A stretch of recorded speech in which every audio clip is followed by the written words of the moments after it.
ഇനി ഭക്ഷ്യമന്ത്രിയുടെ പ്രതികരണം കൂടി കേൾക്കാം. റേഷൻ വ്യാപാരികൾ ജനങ്ങളെ ബുദ്ധിമുട്ടിക്കുന്ന സമരത്തിലേക്ക് പോകരുതെന്ന് ഭക്ഷ്യമന്ത്രി GR അനിൽ ആവശ്യപ്പെട്ടു. സമരക്കാരുടെ ആവശ്യങ്ങൾ പരിഹരിക്കാനാണ് ആലോചന. ഭക്ഷണം നിഷേധിക്കുന്ന സാഹചര്യത്തിലേക്ക് കേരളം എത്തരുതെന്നും മന്ത്രി പറഞ്ഞു.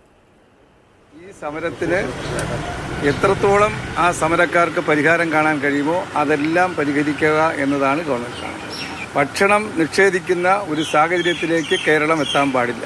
സാധ്യമായ സാധനങ്ങൾ വയ്ക്കാൻ സൗകര്യമുള്ള സ്ഥലങ്ങളിലെല്ലാം അതിനനുസരിച്ചുള്ള സംവിധാനങ്ങൾ ഒരുക്കിയതുകൊണ്ടാണ് 24-ാം തീയതി വരെ മുടങ്ങാതെ ഏകദേശം 60% ഭക്ഷ്യധാന്യം നമുക്ക് വിതരണം ചെയ്യാൻ കഴിയും.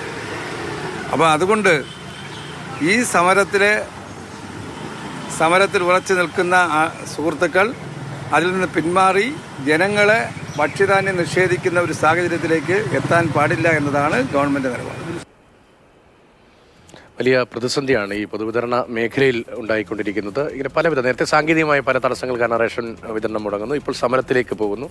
അടിയന്തര പ്രാധാന്യമുള്ള വിഷയമാണ്. എങ്ങനെ അത് സർക്കാർ പരിഹരിക്കും എന്നത് വളരെ പ്രധാനമാണ്.